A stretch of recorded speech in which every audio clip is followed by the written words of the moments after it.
Hi friends, இந்த video எதுக்குன்னு பாத்தீங்கன்னா TNPSC இருக்குலையா, அதாவது Tamil Nadu public service commission exam இருக்குல்ல, குரூப் 2, 4 அதெல்லாம் வந்து பாத்தீங்கன்னா ஆன்லைன்ல தான் அப்ளிகேஷன். அதை வந்து நம்ம எப்படி ஆன்லைன்ல அப்ளை பண்ணலாம் அப்படிங்கறத நம்ம இந்த வீடியோல பார்க்கலாம். சரிங்களா? வாங்க பார்க்கலாம். Chrome போய்க்கோங்க. அதுல போயிட்டு tnpsc.gov.in அப்படின்னு சொல்லி டைப் பண்ணிக்கோங்க. கீழே டெக்ஸ்ட் கொடுத்துருக்கேன் பாருங்க. அந்த மாதிரி டைப் பண்ணி போனீங்க அப்படின்னா இந்த பேஜ் ஓப்பன் ஆகும். இதில் லெஃப்ட் சைடில் பாருங்க அப்ளை நவுன்னு இருக்கா, அதை கொடுங்க. செகண்ட் ஆப்ஷன் ஓகேன்னு கொடுத்தீங்கன்னா இந்த பேஜ் ஓப்பன் ஆகும். இல்லை தமிழில் விண்ணப்பிக்கம்னு வரும். நான் இங்கிலீஷ் ஃபார்மேட் மாற்றுறேன். மேலே இங்கிலீஷ் வேணுமா தமிழ் வேணுமா மாற்றிக்கோங்க. அதில் அப்ளை நவ் மாற்றிட்டீங்க அப்படின்னா இந்த மாதிரி இப்போ வந்து நோட்டிஃபிகேஷன் குரூப் 2க்கு தான் கொடுத்துருக்காங்க. என்ன நோட்டிஃபிகேஷன் இருக்கோ அதை முன்னாடி காமிக்கும். இப்போ குரூப் 2க்கு இருக்குது. அதில் போய் அப்ளை நவுன்னு கொடுத்துக்கோங்க. கொடுத்தீங்க அப்படின்னா உங்களோட யூசர் ஐடியும் பாஸ்வேர்டும் கேட்கும். இந்த இடத்துல லாகின் ஐடி பாஸ்வேர்டு கொடுத்துக்கோங்க. இது வந்து பார்த்தீங்கன்னா ஒன் டைம் ரெஜிஸ்ட்ரேஷன் ஆல்ரெடி பண்ணியிருக்கவங்களுக்கு தான் அந்த யூசர் ஐடி பாஸ்வேர்டு க்ரியேட் ஆகும். ஒன் டைம் ரெஜிஸ்ட்ரேஷன் நீங்கள் பண்ணலை அப்படின்னா அதுக்கும் வீடியோ இருக்குது போடுறேன், அதை பார்த்து பண்ணிக்கோங்க. சரிங்களா? அதுக்கப்புறம் வந்து உள்ளே போயிட்டா இது ஆல்ரெடி நான் வந்து அப்ளிகேஷன் சப்மிட் பண்ண டீட்டெயில்ஸு. அதுக்கப்புறம் கீழே ஸ்க்ரால் பண்ணிட்டு வந்தீங்க அப்படின்னா கீழே வந்து பார்த்தீங்கன்னா இங்கே இருக்கு பாருங்க, கிளிக் ஹியர் டு அப்ளை அப்படின்னு சொல்லி வருதா, அதை கிளிக் பண்ணிக்கோங்க. கிளிக் பண்ணிட்டீங்க அப்படின்னா இந்த மாதிரி 10 ஸ்டெப்ஸை வந்து நம்ம இது பண்ணுற மாதிரி இருக்கும். பண்ணிட்டீங்க அப்ளை பண்ணிட்டீங்க அப்படின்னா ஃபுல்லாக அப்ளிகேஷன் சப்மிட் ஆகிடும். அவ்வளோதான். ஃபஸ்ட்டு வந்து பார்த்துக்கோங்க ரெக்குவயர்மெண்ட் டீட்டெயில்ஸு, அதுக்கு கண்டினியூன்னு கொடுங்க. கொடுத்ததுக்கப்புறம் இந்த மாதிரி வரும். இதை வந்து கிளிக் பண்ணி டிக் மார்க் கொடுத்து சேவ் அண்ட் கண்டினியூன்னு கொடுத்துருங்க. கொடுத்ததுக்கு அப்புறம் உங்கள் ஃபோட்டோவும் சிக்னேச்சரும் அப்லோட் பண்ணணும். நல்லா தெரிஞ்சுக்கங்க, இது ஃபஸ்ட்டு ஒன் டைம் ரெஜிஸ்ட்ரேஷன் பண்ணணுங்களுக்கு தான் இந்த ஃபார்மேட்டு. ஒன் டைம் ரெஜிஸ்ட்ரேஷன் பண்ணி தான் நம்ம வந்து TNPSC அடுத்து அப்ளை பண்ணணும். ஃபோட்டோ அப்லோட் பண்ணுறதுக்கு வந்து பார்த்திங்கன்னா கரண்ட் ஃபோட்டோ இருக்கணும். அது வந்து டேட் மென்ஷன் ஆகிருக்கணும் TNPSCயில். அதான் இப்போ வந்து ஃபார்மேட்டு. அது வந்து ஃபோட்டோ நான் காமிக்கிறேன் பாருங்கள் எப்படி மென்ஷன் ஆகிருக்கணும்னு. கரண்ட் டேட்டாக இருக்கணும். கீழே நேமும் உங்கள் இது கரண்ட் டேட்டும் வந்து என்ட்ரி ஆகிருக்கணும் உங்கள் ஃபோட்டோலேயே கீழே. இந்த ஃபோட்டோ வந்து இப்போ இதில் காமிக்கிறேன் பாருங்கள்.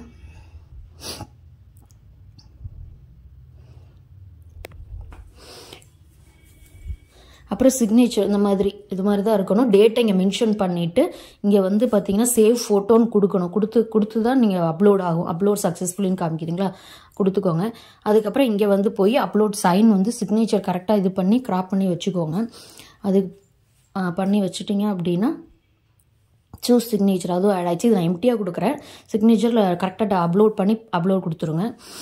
அதுக்கப்புறம் கீழே வந்து ஒன் டைம் ரெஜிஸ்ட்ரேஷன் பண்ணதுக்கு அப்ளிகேஷன் டீட்டெயில்ஸ் ஃபுல்லாக காமிக்கும். காமிச்சதுக்கப்புறம் ஸ்க்ரால் பண்ணி கீழே வந்தீங்க அப்படின்னா நம்மளோட இப்போ கரண்ட் இதை வந்து நம்ம அப்ளை பண்ணணும். என்ன மார்க் ஷீட் 10th மார்க் ஷீட்டில் இருக்கோ அதவே பண்ணுங்கள். ஒன் டைம் ரெஜிஸ்ட்ரேஷன்லேயும் அதே சேம் தான் கரெக்டாக பண்ணியிருக்கணும். சரிங்களா? உங்களோட நேமு இனிஷியல் கொடுத்துக்கோங்க. அப்புறம் டேட் ஆஃப் பர்த்து, ஜெண்டர், அப்புறம் என்ன இது கம்யூனிட்டி அப்படிங்கிறத மென்ஷன் பண்ணிடுங்க. அப்புறம் மொபைல் நம்பர், இமெயில் ஐடி கொடுத்து சேவ் அண்ட் கண்டினியூன்னு கொடுத்துருங்க.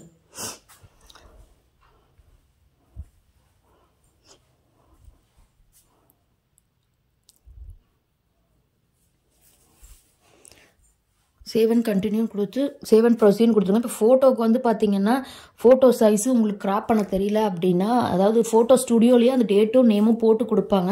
அப்படி இல்லைங்கிறவங்களுக்கு ஃபோட்டோ எடுத்துட்டோம் டேட்டும் டைமும் இல்லைன்னா அதுக்கு TNPSC வந்து கம்ப்ரெசர் டூல்னு ஒரு இதே இருக்குது. அது வந்து நான் கீழே டிஸ்கிரிப்ஷனில் அந்த லிங்க் கொடுக்குறேன். அப்படி இல்லைனா லாஸ்ட் வீடியோவில் நான் அட்டாச் பண்ணுறேன். அதை பார்த்துக்கோங்க. அதை பார்த்து நீங்கள் கரெக்டாக பண்ணிக்கோங்க. இந்த டீட்டெயில்ஸ் எல்லாம் ஃபில் பண்ணிக்கோங்க. ஃபில் பண்ணி சேவ் அண்ட் கண்டினியூன்னு கொடுத்தீங்க அப்படின்னா இந்த மாதிரி அட்ரஸ் கம்யூனிகேஷன் நெக்ஸ்ட் ஸ்டெப் போகும். அட்ரஸ் டீட்டெயில்ஸு, அது கம்யூனிகேஷன் டீட்டெயில்ஸ், அது முடிச்சு அடுத்து போனோம் அப்படின்னா என்னென்ன இது இருக்குது நமக்கு இது கேட்டகரி டெஸ்டியூட் விடோவா அதெல்லாம் கேட்கும். அது கொடுத்துக்கோங்க. No. Differently abled person no. அதுக்கப்புறம் வந்து பார்த்தீங்கன்னா to you claim Tamil eligibility test, அதாவது டிசேபிலிட்டி 40% இருந்தால் எலிஜிபிலிட்டி டெஸ்ட்டுக்கு வந்து நம்ம வந்து கிளைம் பண்ணிக்கலாம் வேண்டான்னு சொல்லி. ஆனால் டிசேபிலிட்டி 40%க்கு மேலே இருக்கணும். அது இருந்தால் கொடுங்க. எஸ் கொடுத்து இது சப்மிட் பண்ணிடுங்க. இப்படி இல்லைங்கிறவங்க நோ கொடுத்துக்கோங்க. நோ கொடுத்து நெக்ஸ்ட்டு போய்க்கோங்க. நீங்கள் வந்து எக்ஸ் சர்வீஸ் மேனா அப்படின்னு கேட்கும். அதுவும் நோ கொடுத்து இருந்தால் எஸ் இல்லைன்னா நோ கொடுத்தீங்கன்னா இவங்களுக்கெல்லாம் பீரியாரிட்டி கிடைக்கும், ஃபஸ்ட் பீரியாரிட்டி. அதனால் அது அடுத்து நெக்ஸ்ட் பேஜ் போனீங்கன்னா ஆர் யூ கவர்மெண்ட் எம்ப்ளாயின்னு கேட்கும். நோ கொடுத்துட்டு நோவாக இருந்தால் நோ, எஸ்னா எஸ். எம்ப்ளாயி ஸ்டேட்டஸ் கேட்கும். நீங்கள் என்ன எம்ப்ளாயி ஸ்டேட்டஸ் நான் இப்போ என்ன ப்ரெசென்ட்டில் இருக்கீங்களோ அதை கொடுங்க. நான் அன்எம்ப்ளாயின்னு கொடுத்துக்கிறேன். அதுக்கப்புறம் நீங்கள் எம்ப்ளாயியாக இருந்தீங்களான்னு கேட்கும். நோன்னு கொடுத்துக்கோங்க. அதாவது பாஸ்டில் கவர்மெண்ட் எம்ப்ளாயான்னு கேட்கும். அதுக்கப்புறம் நீங்கள் ஏதாவது எக்ஸாம் சென்டரில் ஏதாவது ஒரு கவர்மெண்ட் எக்ஸாமில் நீங்கள் டிஸ்குவாலிஃபைட் ஆகிருக்கீங்களா, டெம்பரவரியாவோ பர்மனெண்ட்டாவோ அப்படின்னு கேட்குது. நோன் கொடுத்துக்கோங்க. உங்களுக்கு இங்கிலீஷில் கஷ்டமாக இருந்துச்சு அப்படின்னா முன்னாடியே ஃபஸ்ட்டே தமிழ் வந்து மாற்றிக்கோங்க. சரிங்களா? அதுக்கப்புறம் உங்கள் மேலே ஏதாவது கிரிமினல் கேஸ் இருக்கா அப்படின்னு சொல்லி கேட்குது. நோன் கொடுத்துக்கோங்க. அதுக்கப்புறம் ஃபிசிக்கல் ஸ்டாண்டர்ட் உங்களுக்கு இந்த எக்ஸாமுக்கு ஓகேயான்னு கேட்கும். எஸ்ன்னு கொடுங்க.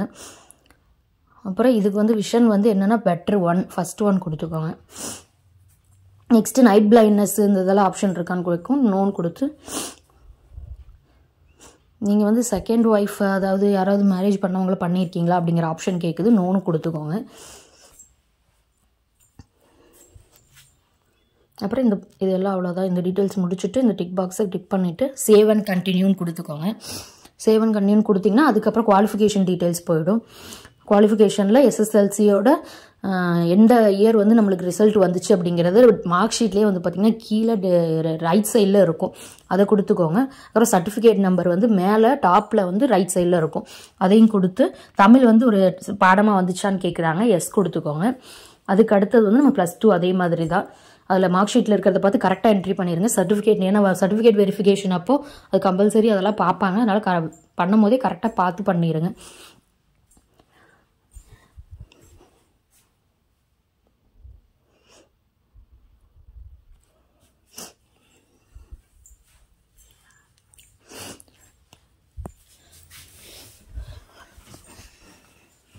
இந்த இதையும் பண்ணிவிட்டு அதுக்கப்புறம் வந்து பார்த்திங்கன்னா யூஜியோடது பண்ணுங்கள்.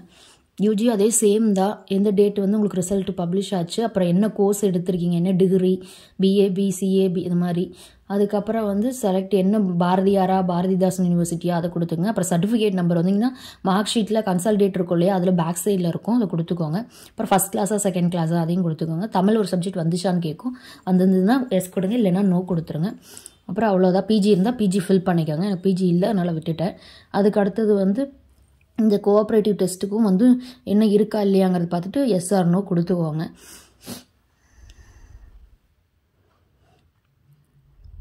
இது முடிச்சிருந்தீங்கன்னா எஸ் கொடுங்க, இல்லாட்டி நோ கொடுங்க. அது எஸ் கொடுத்தீங்கன்னா சர்டிஃபிகேட் டீட்டெயில்ஸ் எல்லாமே கேட்கும், ஃபில் பண்ணுற மாதிரி இருக்கும். அப்புறம் சேவ் அண்ட் கண்டினியூன்னு கொடுங்க. நான் வந்து டீட்டெயில்ஸ் ஒழுங்காக ஃபில் பண்ணலைன்னு நினைக்கிறேன், அதனால் இந்த மாதிரி காமிக்குது. அதனால உங்களுக்கே வந்து இதுலேயே தெரிஞ்சுக்கோங்க. நீங்கள் ஃபில் பண்ணலை கரெக்டாக அப்படின்னா பிளாங்காக விட்டுட்டிங்க அப்படின்னா அதுலேயே வந்து நெக்ஸ்ட் பேஜ் போகாது. அதனால் நீங்கள் அதை கரெக்டாக ஃபில் பண்ணிக்கலாம். பட் ஆனால் சர்டிஃபிகேட் நம்பர் இதெல்லாம் வந்து பார்த்திங்கன்னா கரெக்டாக போட்டுக்கோங்க. ஃபோட்டோவும் சிக்னேச்சரும் கரெக்டாக அப்லோட் பண்ணிக்கோங்க.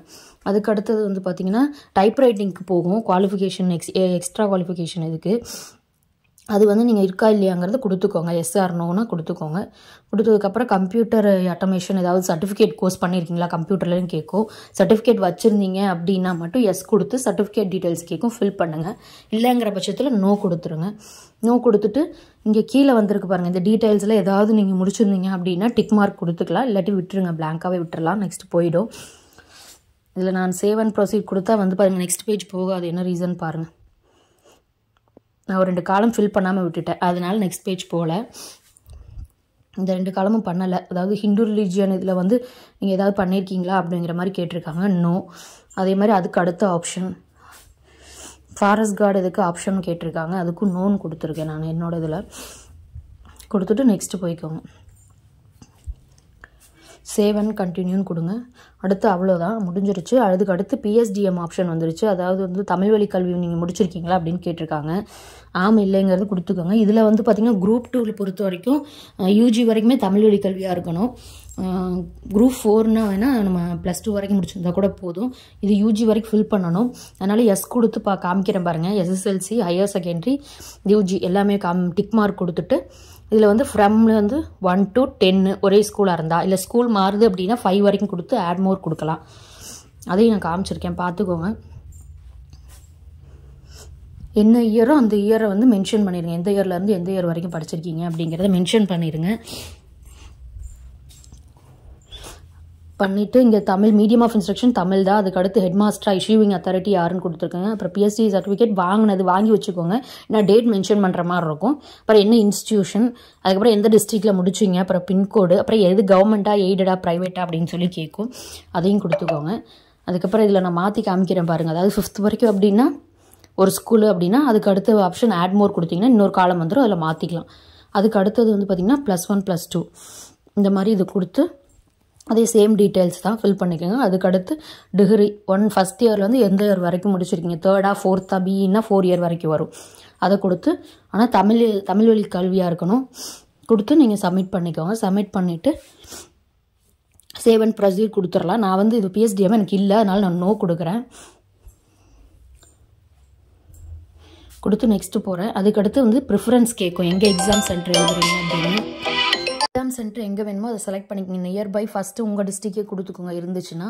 அதுக்கப்புறம் எந்த பக்கத்தில் சென்டர் எங்கே இருக்கோ அங்கே பக்கத்தில் கொடுத்துக்கோங்க. அடுத்து செகண்ட் ஆப்ஷன், அப்புறம் 2 ஆப்ஷன் இருக்கும். இதை 2 செலக்ட் பண்ணிக்கோங்க. அதே மாதிரி பேப்பர் 1க்கும் அதே மாதிரி 2 ஆப்ஷன் இருக்கும், செலக்ட் பண்ணிக்கோங்க. மெயினுக்கு மட்டும் வந்து பார்த்தீங்கன்னா 3 ஆப்ஷன் தான், கோயம்புத்தூர், மதுரை, சென்னை. இந்த 3ல் எங்கேயாவது ஒன்று தான் செலக்ட் பண்ணுற மாதிரி இருக்கும். 2 ஆப்ஷன் எடுத்துக்கோங்க. சரிங்களா? செலக்ட் பண்ணி முடிச்சதுக்கப்புறம் அவ்வளோதான். Name of the subject preliminary main ப்ரிலிமினரிக்கு இது எக்ஸாமுக்கு வந்து தமிழ் எடுக்கிறீங்களா இங்கிலீஷ் எடுக்கிறீங்களான்னு கேட்கும். ஜென்ரலு தமிழா இங்கிலீஷான்றது செலக்ட் பண்ணிக்கோங்க. மேலே செலக்ட் பண்ணுறதே தான் கீழேயும் செலக்ட் பண்ண முடியும். செலக்ட் பண்ணிவிட்டு அதுக்கப்புறம் ஃபீஸ் வந்து நீங்கள் வந்து ஃபஸ்ட்டு இப்போ தான் எக்ஸாம் எழுதுறீங்க அப்படின்னா ஃபீஸ் கன்செஷன் கொடுக்கலாம். ஃபஸ்ட்டு 3 டைம்ஸ்க்கு வந்து ஃபீஸ் கன்செஷன் கொடுக்கலாம். எஸ்சிக்கு வந்து ஃபீஸ் கிடையாது. சரிங்களா? அவங்களுக்கு இந்த இது காலமே நோன் தாங்க அமைக்கும். எடுத்துக்கிறீங்களா இல்லையான்னு கேட்கும். எஸ் ஆர் நோன் கொடுங்க. ஃபீஸ் கன்செஷன் வேணும்னா எஸ் கொடுங்க, வேண்டான்னா நோ கொடுத்து பேமெண்ட் பண்ணுற மாதிரி இருக்கும். நான் எஸ் கொடுக்குறேன். எஸ் கொடுத்தா அப்படியே அப்ளிகேஷன் அவ்வளோதான் சப்மிட் ஆகி இது வந்துடும், பிரிண்ட் வந்துடும், அப்ளிகேஷன் சப்மிட் ஆகிடும். நோன் கொடுத்தோம்னா நம்ம பேமெண்ட் பண்ணுற மாதிரி இருக்கும். நெட் பேங்கிங் இதுக்காகவே நீங்கள் வேணால் ப்ரௌசிங் சென்டருக்கு போகிற மாதிரி இருக்கும். ஏன்னா மோஸ்ட்லி நெட் பேங்கிங் மொபைலில் வச்சுருக்க மாட்டீங்க. ஸோ அப்போ முடிச்சுட்டு டிக் மார்க் கொடுத்தீங்கன்னா அவ்வளோதான். அடுத்தது வந்து சப்மிட் ஆயிடுச்சுன்னா முடிஞ்சிருச்சு. எக்ஸாமினேஷன் சென்டர் இப்போ இது பண்ணாமல் இருக்கேன், மறுபடியும் பண்ணி விட்றேங்க. அடுத்து அவ்வளோதான். சேவ் அண்ட் கண்டினியூன்னு கொடுத்தீங்கன்னா அவ்வளோதான். இந்த மாதிரி அப்ளிகேஷன் சப்மிட் ஆகி வந்துடும். லாஸ்ட்டில் ஸ்க்ரால் பண்ணிட்டே வாங்க, டிக் மார்க் கேட்கும், நிறையா இது வரும். இந்த உறுதிமொழி பூராமே டிக் மார்க் கொடுங்க. டிக்ளரேஷன் ஃபுல்லாக டிக் மார்க் கொடுத்துட்டு அப்படின்னா ஐ கன்ஃபார்ம் தி எபோன்னு கொடுத்து ஐ அக்ரின்னு கொடுத்து சப்மிட் கொடுங்க. அவ்வளோதான். ஃபைனல் சப்மிட் பண்ணி பிரிண்ட் அவுட் வந்து வந்துடும். சப்மிட் பண்ணதுக்கப்புறம் இந்த மாதிரி பிரிண்ட் அவுட் ஒன்று வந்துடும் பாருங்கள். பார்கோடோட வருது பார்த்தீங்களா, வந்துடும். எடுத்துக்கலாம். கீழே பிரிண்ட்னு ஒரு ஆப்ஷன் இருக்கு பாருங்கள், கொடுத்து நம்ம பிரிண்ட் எடுத்துக்கலாம். ஓகேங்களா? தேங்க்யூ.